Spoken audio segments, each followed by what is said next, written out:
श्रीराम सहस्रनाम स्तोत्रम ध्यानं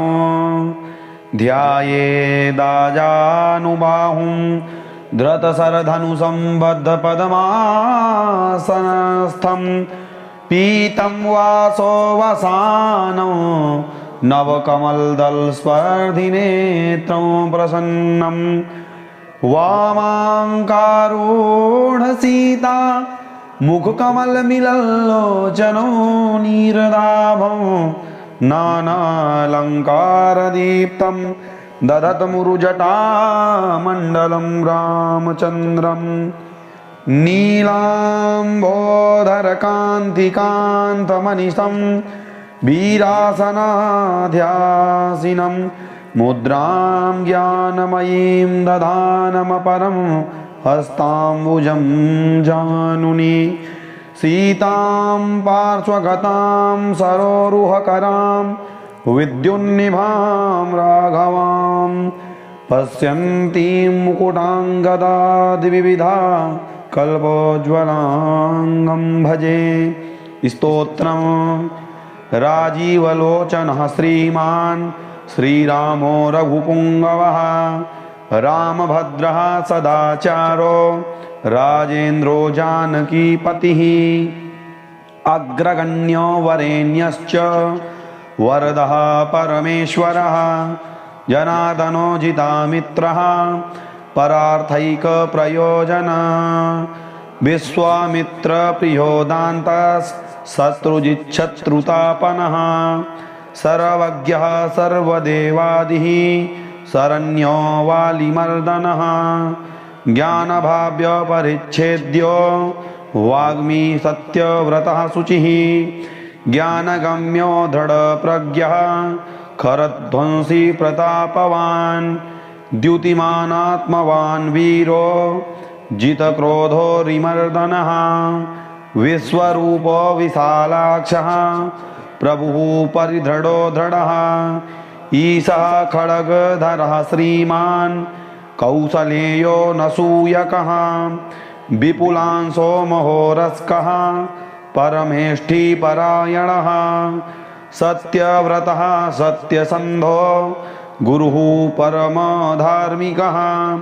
लोकज्ञो लोकवन्द्यश्च लोकात्मा लोककृत्परः अनादिर्भगवान् सेव्यो जितमायो रघुद्वहः रामो दयाकरो दक्षः सर्वज्ञः सर्वपावनः ब्रह्मण्यो नीतिमान् गोप्ता सर्वदेवमयो हरिः सुन्दरः पीतवासाश्च सूत्रकारः पुरातनः सौम्यो महर्षिः कोदण्डी सर्वज्ञः सर्वकोविदः कविः सुग्रीववरदः सर्वपुण्याधिकप्रदः भव्यो जितारि षड्वर्गो महोदरो घनासनः सुकीर्तिरादिपुरुषः कान्तः पुण्यकृतागमः अकल्मषश्चतुर्बाहुः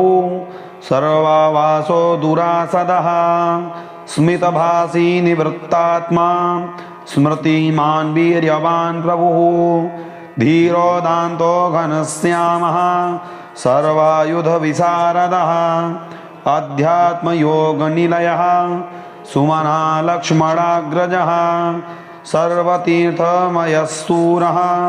सर्वयज्ञफलप्रदः यज्ञस्वरूपी यज्ञेशो जरामरणवर्जितः वर्णाश्रमकरो वर्णी शत्रुजित्पुरुषोत्तमः विभीषणप्रतिष्ठाता परमात्मा परात्परः प्रमाणभूतो दुर्गेयः पूर्णः परपुरञ्जयः अनन्तदृष्टिरानन्दो धनुर्वेदो धनुर्धरः गुणाकरो गुणश्रेष्ठः सच्चिदानन्दविग्रहः अभिवन्द्यो महाकायो विश्वकर्मा विशारदः विनीतात्मा वीतरागस्तपस्वी सो जनेश्वरः कल्याणप्रकृतिः कल्पः सर्वेशः सर्वकामदः अक्षयः पुरुषः साक्षी केशवः पुरुषोत्तमः लोकाध्यक्षो महामायो विभीषणवरप्रदः आनन्दविग्रहो ज्योतिर्हनुमत्प्रभुरव्ययः भ्राजिष्णुः सहनो भोक्ता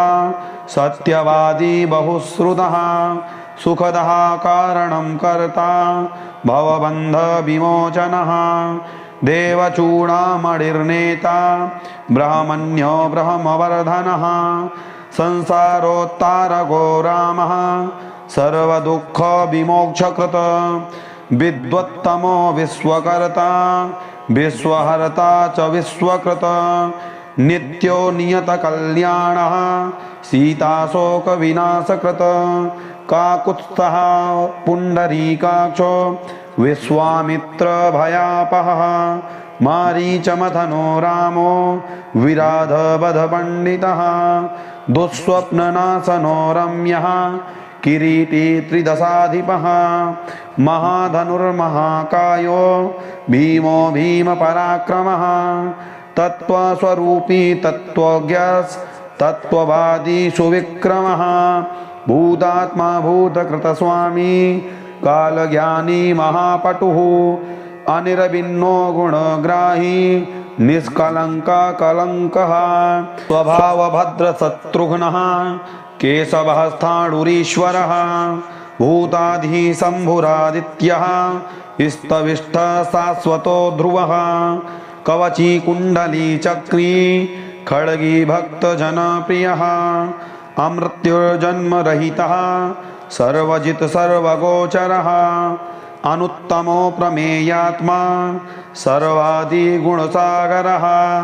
समः समात्मा समगो जटामुकुटमण्डितः अजेयः सर्वभूतात्मा विश्वक्सेनो महातपः लोकाध्यक्षो महाबाहु रमृतो वेदवित्तमः सहिष्णुः सद्गतिः शास्ता विश्वयोनिर्महाद्युतिः अतीन्द्र ऊर्जितः प्रांशु रूपेन्द्रो वामनो बलिः धनुर्वेदो विधाता च ब्रह्मा विष्णुश्च शङ्करः हंसो मरीचिर्गोविन्दो रत्नगर्भो महामतिः व्यासो वाचस्पतिः सर्वदर्पितासुरमर्दनः जानकीवल्लभः पूज्यः प्रकटः प्रीतिवर्धनः सम्भवोत्तीन्द्रियो वेद्यो निर्देशो जाम्बवत्प्रभुः मदनो मथनो व्यापी विश्वरूपो निरञ्जनः नारायणोऽग्रणीः साधुर्जटायु प्रीतिवर्धनः नैकरूपो जगन्नाथः सुरकार्यहितः स्वभूः जितक्रोधो जितारातिः प्लवगाधिपराज्यदः वसुधः सुभुजो नैक मायो भव्य प्रमोदनः चण्डांशुः सिद्धिदः कल्पः शरणागतवत्सलः अगदो रोगहर्ता च मन्त्रज्ञो मन्त्रभावनः सौमित्रिवत्सलो धुर्यो व्यक्ताव्यक्तस्वरूपधृक् वसिष्ठो ग्रामणीः श्रीमान् नुकूलः प्रियंवदः अतुलः सात्विको धीरः सरासनविशारदः ज्येष्ठः सर्वगुणोपेतः शक्तिमास्ताटकान्तकः वैकुण्ठः प्राणिनां प्राणः कमठः कमलापतिः गोवर्धनधरो वत्स्यः रूपः कारुण्यसागरः कुम्भकर्णप्रभेदा च गोपीगोपालसंवृतः मायावी व्यापको व्यापी रैणुकेयबलापहः पिनाकमथनो वन्द्यः समर्थो गरुडध्वजः लोकत्रयाश्रयो लोकचरितो भरताग्रजः श्रीधरः सद्गतिर्लोक साक्षी नारायणो बुधः मनोवेगी मनोरूपी पूर्णः पुरुषपुङ्गवः यदुश्रेष्ठो यदुपतिर्भूतावासः सुविक्रमः तेजोधरो धराधारश्चतुर्मूर्तिर्महानिधिः चाडूरमर्दनो दिव्य शान्तो भरतवन्दितः शब्दातिगो गभीरात्मा कोमलाङ्गः प्रजागरः लोकगर्भशेषसायी क्षीराब्धिनिलयोमलः आत्मयोनिरदीनात्मा सहस्राक्षः सहस्रपात् अमृतांशुर्महागर्भ निवृत्त विषयस्पृहः त्रिकालज्ञो मुनिः साक्षी विहाय सगतिः कृती परजन्यः कुमुदो भूता वासः कमललोचनः श्रीवत्सवक्षाः श्रीवासो वीरः लक्ष्मणाग्रजः लोकाभिरामो लोकारी मर्दनः सेवकप्रियः सनातनतमो मेघ श्यामलो राक्षसान्तकृत दिव्यायुधधरस्त्री मान् प्रमेयो जितेन्द्रियः भूदेववन्द्यो जनक प्रियकृत प्रपितामहः उत्तमः सात्विकः सत्यः सत्यसन्धस्त्रिविक्रमः सुब्रतः सुलभः सूक्ष्मः सुघोषः सुखदः सुधीः दामोदरोच्युतः सारङ्गी वामनो मधुराधिपः देवकीनन्दनः सौरिः सूरः कैटभमर्दनः सप्ततालप्रभेत्ता च मित्रवंशप्रवर्धनः कालस्वरूपी कालात्मा कालः कल्याणदः कविः संवत्सर ऋतुः पक्षो ययनं दिवसो युगः स्तव्यो विविक्तो निर्लेपः सर्वव्यापी निराकुलः अनादिनिधनः सर्वलोकपूज्यो निरामयः रसोरसज्ञः सारज्ञो लोकसारो रसात्मकः सर्वदुःखातिगो विद्या राशिः परमगोचरः शेषो विशेषो विगत कल्मषो रघुनायकः वर्णश्रेष्ठो वर्णवाह्यो वरण्यो वर्ण्यगुणोज्ज्वलः कर्मसाक्ष्यमरश्रेष्ठो देवदेवः सुखप्रदः देवाधिदेवो देवर्षिर्देवासुरनमस्कृतः सर्वदेवमयश्चक्री सारङ्गपाणि रघुत्तमः मनोबुद्धिरहङ्कारः प्रकृतिः पुरुषोऽव्ययः अहल्यापावनः स्वामी पितृभक्तो वरप्रदः न्यायो न्यायी नयी श्रीमान् नयो नगधरो ध्रुवः लक्ष्मीं विश्वम्भरा भरता देवेन्द्रो बलिमर्दनः बाणारिमर्दनो यज्वा नोत्तमो मुनिसेवितः देवाग्रणीः शिवध्यान तत्परः परमः परः सामगेयः प्रियो क्रूरः पुण्यकीर्तिसुलोचनः पुण्यः पुण्याधिकः पूर्वः पूर्णः पूरयिता रविः जटिलः कल्मषध्वान्त प्रभञ्जन विभावसुः अव्यक्तलक्षणो व्यक्तो दशास्य द्विपकेसरी कलानिधिः कलानाथो कमलानन्दवर्धनः जयी जितादिः सर्वादिः समनो भवभञ्जनः अलङ्करिष्णुरचलो रोचिष्णुर्विक्रमोत्तमः आसु शब्दपतिः शब्दा गोचरो रञ्जनो रघुः निशब्दः प्रणवो माली स्थूलः सूक्ष्मो विलक्षणः आत्मयोनिरयोनिश्च सप्तजिह्वः सहस्रपात् सनातनतमस्त्रग्वी पेशलोजविनाम्बरः शक्तिमान् शङ्खभ्रन्नाथः गदापद्मरथाङ्गभृत् निरीहो निर्विकल्पश्च चिद्रूपो वीतसाध्वसः शताननः सहस्राक्षः शतमूर्तिर्घनप्रभः हृतपुण्डरीकशयनः कठिनोद्रव एव च उग्रो ग्रहपतिः श्रीमान् समर्थो नर्थनाशनः अधर्मशत्रुरक्षोघ्नः पुरुहूतः पुरुष्टुतः ब्रह्मगर्भो बृहद्गर्भो धर्मधेनुर्धनागमः हिरण्यगर्भो ज्योतिषमान् सुललाटः सुविक्रमः शिवपूजारतः श्रीमान् भवानी प्रियकृतद्वसी नरो नारायणः श्यामः कपर्दीनीललोहितः रुद्रः पशुपतिस्थाणुर्विश्वामित्रो द्विजेश्वरः मातामहो मातरिस्वा विरिञ्चो विष्टरस्रवाः अक्षोभ्यः सर्वभूतानां चण्डः सत्यपराक्रमः वालखिल्यो महाकल्पः कल्पवृक्षः कलाधरः निदाघस्तपनो मोघः श्लक्ष्णः परबलापहर्त कबन्धमथनो दिव्यः कम्बुग्रीव शिवप्रियः शङ्खो नीलः सुनिष्पन्नः सुलभः शिशिरात्मकः असंसृष्टोतिथिः शूरः प्रमाथी पापनाशकृत वसुस्रवाः कव्यवाहः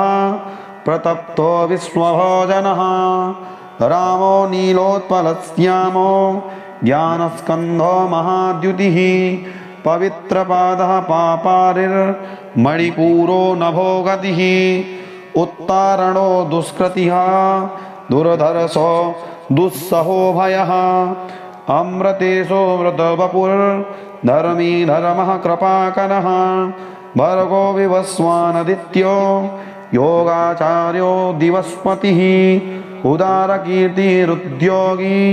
वाङ्मयः सदसन्मयः नक्षत्रमालीनाकेशः स्वाधिष्ठानः षडाश्रयः चतुर्वर्गफलो वर्णी शक्तित्रयफलं निधिः विधानगर्भो निर्व्याजो गिरीशो व्यालमर्दनः श्रीवल्लभः शिवारम्भः शान्तिर्भद्रः समञ्जसः भूषयो भूतिकृतभूतिर्भूषणो भूतवाहनः अकायो भक्तकायस्थः कालज्ञानी महावटुः परार्थवृत्तिरचलो विविक्तः श्रुतिसागरः स्वभावभद्रो मध्यस्थः संसारभयनाशनः वेद्यो वैद्यो वियद्गोप्ता सर्वामरमुनीश्वरः सुरेन्द्रः करणं कर्म कर्मकृतकर्म्यधोक्षजः ध्येयो धुर्योधनाधीशः संकल्पः सर्वरीपतिः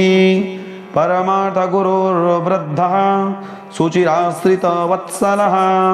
विष्णुर्जिष्णुर्विभुर्वन्द्यो यज्ञोऽस्यो यज्ञपालकः प्रभविष्णुर्ग्रसिष्णुश्च लोकात्मा लोकभावनः केशवः केशियः काव्या कविः कारणकारणं कालकर्ता कालशेषो वासुदेवः पुरुष्टुतः आदिकर्ता वराहश्च माधवो मधुसूदनः नारायणो नरो हंसो विश्वक्सेनो जनार्दनः विश्वकर्ता महायज्ञो ज्योतिष्मान् पुरुषोत्तमः वैकुण्ठः पुण्डरीकाक्षः कृष्णः सूर्यः सुरार्चितः नारसिंहो महाभीमो वक्रदंष्ट्रो नखायुधः आदिदेवो जगत्कर्ता योगीशो गरुडध्वजः गोविन्दो गोपतिर्गोप्ता भूपतिर्भुवनेश्वरः पद्मनाभो हृषीकेशो दाता दामोदरः प्रभुः त्रिविक्रमस्त्रिलोकेशो ब्रह्मेशा प्रीतिवर्धनः वामनो दुष्टदमनो गोविन्दो गोपवल्लभः भक्तप्रियोच्युतः सत्यः सत्यकीर्तिर्धृतिः स्मृतिः कारुण्यं करुणो व्यासः पापः शान्तिवर्धनः सन्न्यासी शास्त्रतत्त्वज्ञो मन्दाराद्रिनिकेतनः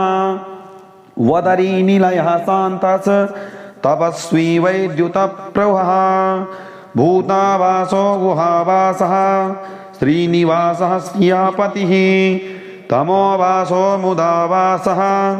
सत्यवासः सनातनः पुरुषः पुष्करः पुण्यः पुष्कराक्षो महेश्वरः पूर्णमूर्तिः पुराणज्ञः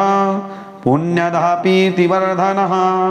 शङ्खी चक्री गदी सारंगी लांगली मुसली हली किरीटी कुंडली हारी मेखली कवची ध्वजी योद्धा जेता महावीर्यः शत्रुजिच्छत्रुतापनः शास्ता शास्त्रकरः शास्त्रं शङ्करः शङ्करस्तुतः सारथिः सात्विकः स्वामी सामवेद प्रियः समः पवनः संहतः शक्तिः सम्पूर्णाङ्गः समृद्धिमान् स्वर्गदः कामदः श्रीदः कीर्तिदो कीर्तिनाशनः मोक्षदः पुण्डरीकाक्षः क्षीराधिकृतकेतनः सर्वात्मा सर्वलोकेशः प्रेरकः पापनाशनः सर्वव्यापी जगन्नाथः सर्वलोकमहेश्वरः सर्गस्थित्यन्तकृद्देवः सर्वलोकसुखावहः अक्षय्यः शाश्वतोऽनन्तः क्षयवृद्धिविवर्जितः निर्लेपो निर्गुणः सूक्ष्मो निर्विकारो निरञ्जनः सर्वोपाधिविनिर्मुक्तः सत्तामात्रव्यवस्थितः अधिकारी विभुर्नित्यः परमात्मा प्रतापनः अचलो निर्मलो व्यापी नित्यतृप्तो निराश्रयः श्यामो युवा लोहिताक्षो दीप्तास्योमितभाषणः आजानुबाहुः सुमुखः सिंहस्कन्धो महाभुजः सत्यवान् गुणसम्पन्नः स्वयं तेजः सुदीप्तिमान् कालात्मा भगवान् कालः